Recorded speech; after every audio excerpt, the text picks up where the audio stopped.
আসসালামু আলাইকুম আমার মুসলিম ভাই বোনেরা, সবাইকে আমি স্বাগতম জানাচ্ছি আমাদের আজকের পর্ব কোরআন কেন বুঝে পড়া উচিত পর্ব নম্বর 4।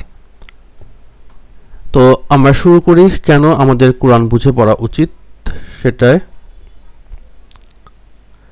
আমরা প্রথমে জানব কোরআন শব্দের অর্থ কী। আল কোরআন শব্দটি আরবি শব্দ কারউন থেকে এসেছে, যার অর্থ অধিক পঠিত। ইসলামের পরিভাষায় কোরআন মানে কি? ইমাম শাফিঈ ও ইবনে কাসির বলেছেন, কোরআন হলো একটি সুনির্ধারিত নাম, এটি আল্লাহর কালামের জন্য সুনির্দিষ্ট। সর্বশেষ আসমানি গ্রন্থের নাম আল্লাহ রেখেছেন কোরআন বা কোরআন মজিদ। নিচে আপনারা এই তথ্যগুলো কিভাবে সংগ্রহ করা হয়েছে তার রেফারেন্স দেখতে পারবেন। পৃথিবীর সর্বাধিক পঠিত গ্রন্থ কোনটি? কোরআন পৃথিবীতে সর্বাধিক পঠিত কিতাব, এতে কোনো সন্দেহ নেই। চাইলে আপনারা গুগল করে দেখতে পারেন। না বুঝে সর্বাধিক পাঠ করা হয় কোন গ্রন্থটি? মানুষ পৃথিবীর সকল বই বুঝে পড়ে, কারণ না বুঝে বই পড়ার কোনো মানেই হয় না। একমাত্র কোরআন এমন একটি গ্রন্থ যাকে বেশিরভাগ মানুষ অর্থ না বুঝলেও পড়ে থাকে।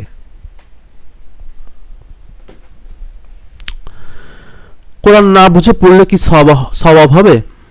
আল্লাহ তাআলা অনেক বড় মেহেরবান, তাই কোরআন না বুঝে পড়লেও তিনি আমাদেরকে প্রতি হরফে 10 নেকি থেকে বঞ্চিত করবেন না।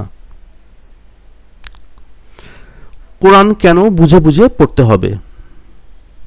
সূরা মুহাম্মাদের আয়াত 24-এ আল্লাহ পাক বলেছেন, আফালা ইয়াতাদাব্বারুনাল কুরআনা আম আলা কুলুবিন আকফালুহা, অর্থাৎ তবে কি এরা কোরআন সম্বন্ধে মনোযোগ সহকারে চিন্তা করে না, নাকি এদের অন্তর তালাবদ্ধ? অর্থাৎ কোরআন নিয়ে আপনাকে চিন্তা করতে হবে, কোরআন বুঝতেই হবে, কারণ এটা আপনার গাইডলাইন। মানব জাতির শ্রেষ্ঠত্বের কথা আছে কোরআনে। সূরা আল ইমরান আয়াত 110-এ বলা হয়েছে, কুনতুম খায়রা উম্মাতিন উখরিজাত লিন্নাস, তোমরা শ্রেষ্ঠ জাতি, মানব জাতির জন্য তোমাদের আবির্ভাব হয়েছে। সূরা আল নাহল আয়াত 89-তে বলা হয়েছে, ওয়ানাজ্জালনা আলাইকাল কিতাবা তিবায়ানাল লিকুল্লি শাইইন, অর্থাৎ প্রত্যেক বিষয়ে স্পষ্ট ব্যাখ্যা স্বরূপ তোমাদের প্রতি কিতাব অবতীর্ণ করলাম। মানব জাতির সকল সমস্যার সমাধান রয়েছে কোরআনে। এখানে স্পষ্ট উল্লেখ রয়েছে স্পষ্ট ব্যাখ্যা স্বরূপ, অর্থাৎ আপনার কোথাও কোনো ধোঁয়াশা রাখা হয়নি, কোনো সিদ্ধান্তের ক্ষেত্রে কোনো ধোঁয়াশা রাখা হয়নি। কোরআন কি তাবিজ কবজ বা মন্ত্র পড়ার গ্রন্থ শুধু? সূরা আল ফুরকান আয়াত 30-এ বলা হয়েছে, ওয়া কালা রাসূল ইয়া রাব্বি ইন্না কওমি ইত্তাখাযু হাযাল কুরআনা মাহজুরা, অর্থাৎ রাসূল বলল, হে আমার প্রতিপালক, আমার সম্প্রদায় তো এই কোরআনকে প্রলাপ অর্থহীন কথাবার্তা মনে করে।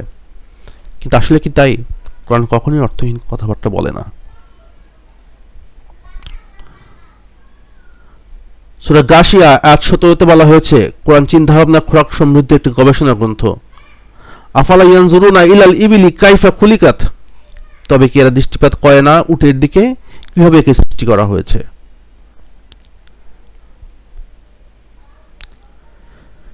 শিক্ষা গ্রহণ করার জন্য কোরআনে আল্লাহর বিধানকে সুস্পষ্টভাবে ব্যক্ত করা হয়েছে।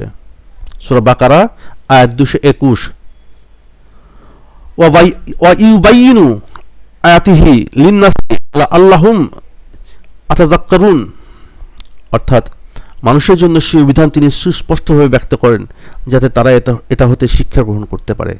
আপনাকে কোরআন থেকে শিক্ষা গ্রহণ করতে হবে।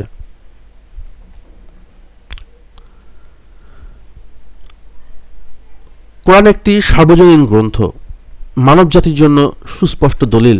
সূরা জাসিয়া আয়াত 20-এ বলা হয়েছে, হাযা বাসীরু লিন্নাসি, অর্থাৎ এই কোরআন মানব জাতির জন্য সুস্পষ্ট দলিল।